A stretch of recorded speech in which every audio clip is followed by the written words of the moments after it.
ایران نے بھی جو جوابی کارروائیاں ہیں وہ جوابی کارروائیوں کا سلسلہ جاری رکھا ہے، وہ مسلسل نشانہ بنا رہا ہے اسرائیل کو۔ اور ایران نے یہ بھی بات کہی ہے کہ وہ جو وار شپس ہیں، جو ٹھکانے ہیں، فوجی ٹھکانے ہیں مڈل ایسٹ میں امریکہ کے، آنے والے دنوں میں ان کو بھی نشانہ بنایا جائے گا۔ اسی وجہ سے بہت سارے ممالک جو مڈل ایسٹ کے ہیں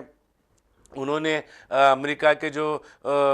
فوجی ٹھکانے تھے، وہ فوجی ٹھکانوں کا انخلا کی جو بات ہے، ان کو خالی کرنے کی جو بات ہے، وہ خالی کرنے کی بات کو بھی آگے بڑھایا تھا۔ یہاں پر یہ تمام سارے معاملات میں مڈل ایسٹ کی جو جنگ ہے، ایران اور اسرائیل کے مابین جو جنگ ہے، وہ سارے معاملات میں اقوام متحدہ کا جو رول ہونا چاہیے تھا، اقوام متحدہ جو امن کے اپنے آپ کو علم بردار کہتے ہیں، اقوام متحدہ پوری طریقے سے یہاں پر ناکام دکھائی دے رہا ہے۔ حالانکہ پاکستان، رشیا اور چائنا نے ایک قرارداد کے لیے پہل کی ہے، قرارداد کو موو کے آگے بڑھایا ہے۔ امن کے معاملے میں یہ اقوام متحدہ کی جو جنرل باڈی اجلاس ہوتا ہے، وہ امیڈیٹلی فوری طور پر ایک جنرل باڈی اجلاس طلب کرنے کی بھی مانگ جو ہے ان ممالک نے کی ہے۔ حالانکہ شاید جنرل باڈی اجلاس ہوگا اور وہ قراردادیں منظور ہوں گی، مگر ان قراردادوں پر عمل آوری جو ہے وہ اقوام متحدہ کس حد تک کرانے میں کامیاب ہوتا ہے، یہ بڑی اہم بات ثابت ہوگی۔ تو یہ صورتحال جو ہے یہ عالمی صورتحال تھی۔ ایران اور اسرائیل کے مابین جنگ کے جو معاملات ہیں، وہ جنگ کے معاملات کے حوالے سے یہ صورتحال تھی۔ ہم رخ کرتے ہیں ہندوستان کی جانب، جہاں پر ایک واقعہ، موب لنچنگ کا واقعہ پیش آیا۔ ایک 37 سالہ نوجوان کو اتر پردیش کے باغپت میں چلتی ٹرین میں بے رحمی سے پیٹا گیا، جس کی وجہ سے اس کی موت ہو گئی۔ یہ جو جس نوجوان کی جو شناخت ہے وہ دیپک یادو کے حیثیت سے ہوئی، جو دلی سے سہارنپور کی جو جانے والی پیسنجر ٹرین ہے، وہ پیسنجر ٹرین میں یہ نوجوان سفر کر رہا تھا۔ ناظرین، ہم کس طرف ہمارا معاشرہ، ہندوستانی معاشرہ کس طرف رخ اختیار کر رہا ہے، یہ ہمیں سوچنے کی ضرورت ہے۔ یہ نوجوان کو صرف اس لیے مار دیا گیا کہ سیٹ جو ہے، بیٹھنے کی جو جگہ ہوتی ہے ٹرین میں، اس میں تنازع ہوا، اس پر بیٹھنے کی سیٹ پر تنازع ہوا، اور ایک نوجوان کو 37 سالہ ایک شخص کو بے رحمی سے اس قدر پیٹا گیا کہ اس کی موت واقع ہو گئی۔ تو یہ قابل تشویش بات ہے۔ ہم جو ہندوستان کا ایک مہذب، دنیا کی سب سے بڑی عظیم جمہوریت، ایک عظیم سویلائزیشن، ایک عظیم تہذیب کے طور پر ہم جانے جاتے ہیں۔ دعویٰ بھی اس بات کا کیا جاتا ہے کہ ہندوستان کی جو تہذیب ہے وہ 5000 سال قدیم تہذیب ہے۔ کیا 5000 سالہ قدیم تہذیب میں اس طریقے کے واقعات کا رونما ہونا قابل تشویش نہیں ہے؟ یقیناً قابل تشویش ہے۔ ایک 37 سالہ نوجوان کو محض اس لیے مار دیا جاتا ہے کہ اس نے سیٹ کے بیٹھنے کی جگہ ٹرین میں، یہ اتر پردیش، شمالی ہندوستان میں اس طریقے کے واقعات ایک معمول بن چکے ہیں، کیونکہ وہاں پر جاہلیت کا جو ماحول ہے وہ جاہلیت کا ماحول بڑھتا جا رہا ہے، اور جو غنڈہ گردی ہے، انہیں غنڈوں کو جو ہے کھلی چھوٹ ملی ہے۔ 2015 سے لے کے 2025 تک، یہ 10 سال کے وقفے میں اتر پردیش میں ایسے بہت سارے واقعات پیش آئے ہیں۔ اور ہندوستان میں 2024 کا ایک ڈاٹا بھی کچھ چند دن قبل ریلیز ہوا تھا ہیٹ کرائمز کا۔ 600 سے زائد جو ہیٹ کرائمز ہیں، وہ ہیٹ کرائمز رونما ہوئے تھے۔ تو ناظرین، یہاں پر اس نوجوان کا قصور محض یہ تھا کہ وہ سیٹ، بیٹھنے کی جو جگہ ہے، وہ بیٹھنے کی جگہ پہ تنازع ہوا ٹرین میں، چلتی ٹرین میں، اور نوجوان کو بے رحمی کے ساتھ پیٹ کر مار دیا گیا۔ تو کیا انسان کی جان جو ہے، اتر پردیش ہو یا بلکہ ہندوستان بھر میں کیا انسان کی جان جو ہے محض ایک ٹرین میں بیٹھنے کی سیٹ سے زیادہ غیر اہم ہے؟ کیا یہ سوچنے کی ضرورت ہے کبھی اخلاق کو فریج میں گوشت رکھا ہوا گوشت کے حوالے سے مار دیا جاتا ہے، کبھی پہلوخاں کو مار دیا جاتا ہے، تو ایسے بہت سارے جنید کو قتل کر دیا جاتا ہے، محض سر پر ٹوپی پہننے کی وجہ سے معصوم جنید کو مار دیا جاتا ہے۔ ایسے بہت سارے اخلاق پہلو جنید اور دیپک یادو ہیں جنہیں مسلسل نشانہ بنایا گیا ہے، محض اس لیے نشانہ چھوٹے چھوٹے معاملات پر، اور مذہبی شناخت کے حوالے سے انہیں نشانہ بنایا گیا ہے، انہیں مار دیا گیا ہے، جان سے مار دیا گیا ہے۔ تو کیا ہندوستان کی تہذیب جو ہے، ہندوستان کی جمہوریت جو ہے، کیا اس بات کو برداشت کر سکتی ہے؟ ہرگز نہیں کر سکتی۔ امن جو ہے، یقیناً آپ اگر تشدد اختیار کرتے ہیں، یہ ایک سوچنے کا اور لمحے فکر کی وقت ہے حکومت ہند کے لیے، حکومت اتر پردیش کے لیے، اور بلکہ ہندوستان کی تمام ریاستی حکومتوں کے لیے ایک لمحے فکر ہے۔ اگر ہم فرقہ پرستی کو بڑھاوا دیں گے تو یہ بہت ممکن ہے کہ آنے والے دنوں میں جو دہشت گردی ہے، اس طریقے کی جو دہشت گردی ہے، وہ فروغ پائے گی، وہ پروان چڑھے گی۔ ہم ہمارے پڑوسی ممالک میں دیکھتے ہیں جہاں پر تشدد عام بات ہے، لوگوں کو مذہب کے نام پر، فرقے کے نام پر، ذات پات کے نام پر قتل کر دیا جاتا ہے، مساجد کو نشانہ بنایا جاتا ہے، مساجد کو بم دھماکوں سے اڑا دیا جاتا ہے۔ تو اس طریقے کے واقعات ہمارے پڑوسی ممالک میں مسلسل رونما ہو رہے ہیں۔ تو ہمیں یہ لمحے فکر ہمارے لیے، ہمیں یہ سوچنے کی ضرورت ہے، کیا ہندوستان میں اس طریقے سے فرقہ پرستی کو پروان چڑھایا جائے گا، تشدد کو فروغ دیا جائے گا، غنڈہ گردی کو بڑھاوا دیا جائے گا؟ تو یہ تمام چیزیں مل کر کیا آنے والے دنوں میں ایک نئے حالات کو ہندوستان میں کہیں پیدا نہ کر دے؟ تو ان تمام چیزوں کو روکنے کے لیے ضروری ہے کہ مرکزی حکومت اور ریاستی حکومتیں سخت اقدامات اٹھائے، نئے قوانین بنائے، ایسے قوانین بنائے جس سے نہ صرف فرقہ پرستوں کی روح کانپ جائے، بلکہ تشدد اور غنڈہ گردی کرنے والے جو لوگ ہوتے ہیں وہ بھی سمجھ جائیں۔ تو ناظرین، دیکھیے آپ، ہندوستان کی تہذیب کی جب ہم بات کر رہے ہیں، ہندوستان کی سویلائزیشن کی جب ہم بات کر رہے ہیں، تو ہندوستان کی تہذیب اور سویلائزیشن میں ایک بڑا انقلاب برپا کرنے والی شخصیت جو ہے وہ ڈاکٹر بھیم راؤ امبیڈکر ہے۔ ڈاکٹر بھیم راؤ امبیڈکر نے اپنے جو مسودہ تھا ہندوستان کے آئین کا، وہ مسودے میں تمام طبقات، تمام اقوام، تمام جو لوگ ہیں، تمام ذات پات سے جڑے ہوئے جو لوگ ہیں، ان تمام کو مساویانہ حقوق کے لیے انہوں نے پیروی کی تھی۔ مگر ہم دیکھ رہے ہیں کہ پچھلے کئی سالوں سے ذات پات کے نام پر، چھوت اچھوت کے نام پر جو ہے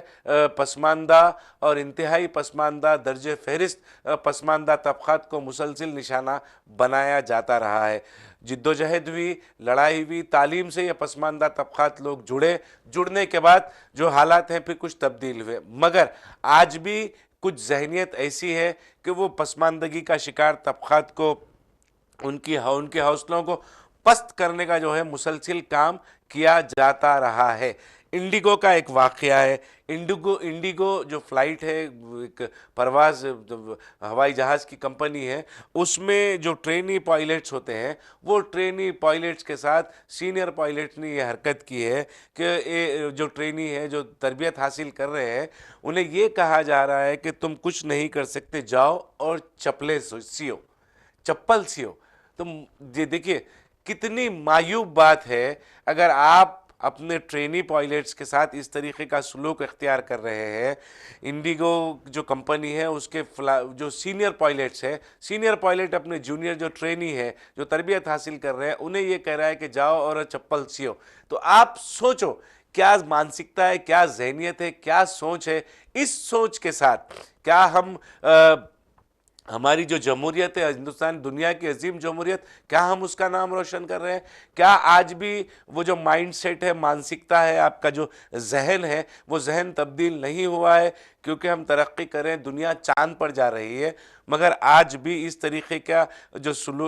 کا جو رویہ اختیار ہم کیے ہوئے ہیں، تو کیا ہم دنیا کے ترقی یافتہ ممالک میں شمار کرنے کے لیے اہل ہیں؟ یہ سوچنے کی ضرورت ہے۔ کیا یہ، حالانکہ اس کے اوپر ایک ایف آئی آر بھی درج ہوا ہے، جو جن پائلٹ نے یہ تبصرہ کیا تھا ان پر مقدمہ بھی درج ہوا ہے، مگر اس طریقے کی سوچ کے ساتھ اگر آپ کام کر رہے ہیں تو یقیناً یہ نہ صرف ملک کے لیے نقصان دہ ہے، بلکہ ملک کی ترقی میں بھی سب سے بڑی رکاوٹ یہ بنے گا، کیونکہ آئین نے تمام کو مساویانہ حقوق دیے ہیں، خواہ وہ کوئی بھی ذات ہو، کوئی بھی طبقے سے اس کا تعلق ہو، مگر اس کو مکمل مواقع فراہم کیے گئے ہیں، آئین نے دیے ہیں۔ وہ تعلیم حاصل کرنے کے بعد ایک مقام پر پہنچا ایک نوجوان، خواہ وہ ایس سی ہو، ایس ٹی ہو یا او بی سی ہو، کوئی بھی طبقے سے اس کا تعلق ہو، کوئی بھی ذات سے اس کا تعلق ہو، اس نے تعلیم حاصل کرنے کے بعد ایک مقام تک رسائی کی ہے۔ اس مقام پر پہنچنے کے بعد اگر اس سے یہ کہا جا رہا ہے کہ تم کچھ نہیں کر سکتے، تم کچھ نہیں سکتے، کہ جاؤ اور چپل سیو، اس طریقے کا فقرہ اگر کسا جا رہا ہے تو یقیناً اس کے جو حوصلے ہیں وہ کمزور ہوں گے، اور وہ جو ہے، اور آپ جس نے یہ کہا ہے وہ آئین کی خلاف ورزی کر رہے ہیں۔ بابا صاحب بھیم راؤ امبیڈکر کے بنے ہوئے دستور کی مکمل طور پر وہ خلاف ورزی کر رہے ہیں۔ تو ناظرین، آخری خبر ہے، اس خبر کے ساتھ ہم آج کا ہمارے راست نشریات کو اختتام کی طرف لے کر جاتے ہیں۔ بی آر ایس گورنمنٹ میں 650 جو لوگ ہیں ان کے فون کو ٹیپ کیا گیا ہے۔ ناظرین، یہ مسلسل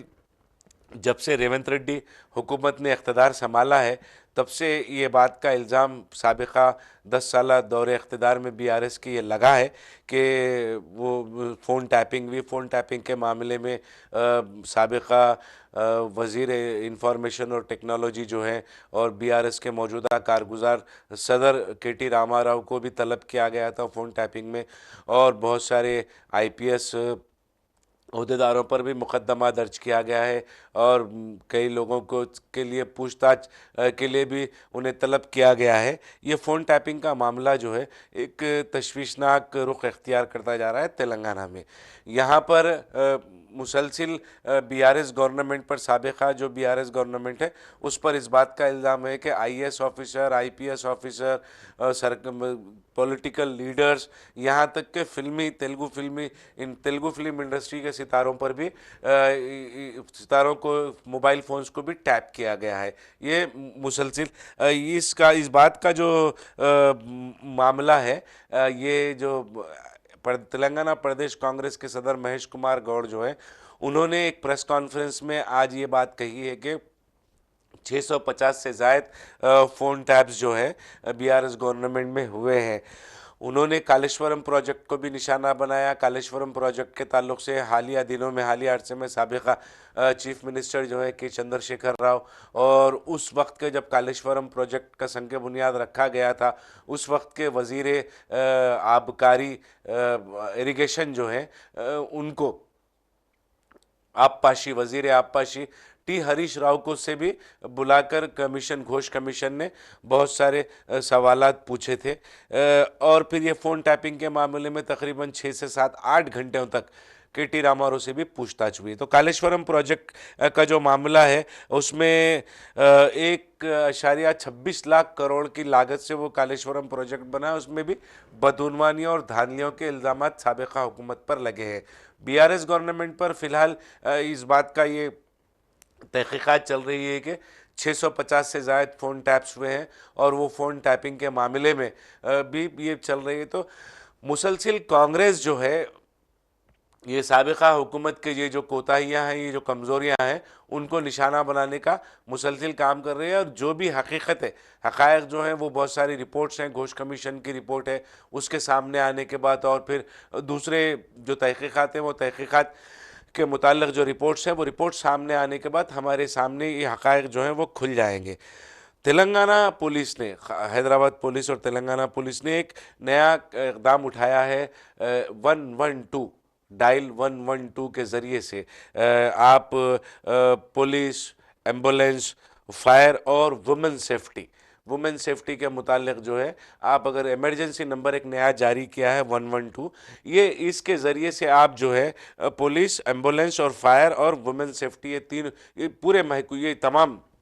شعبوں کے لیے اس کا استعمال کر سکتے ہیں۔ کوئی بھی ایمرجنسی ضرورت آپ کو اگر پڑ جاتی ہے تو وہ اس کے ذریعے سے آپ یہ تمام چیزوں کو انجام دے سکتے ہیں۔ اس سے رابطہ 112 پہ رابطے کے ذریعے سے صورتحال کے متعلق آگاہ کر سکتے ہیں پولیس، ایمبولینس، فائر اور وومن سیفٹی کو۔ تو ناظرین، اب وقت ہو چلا ہے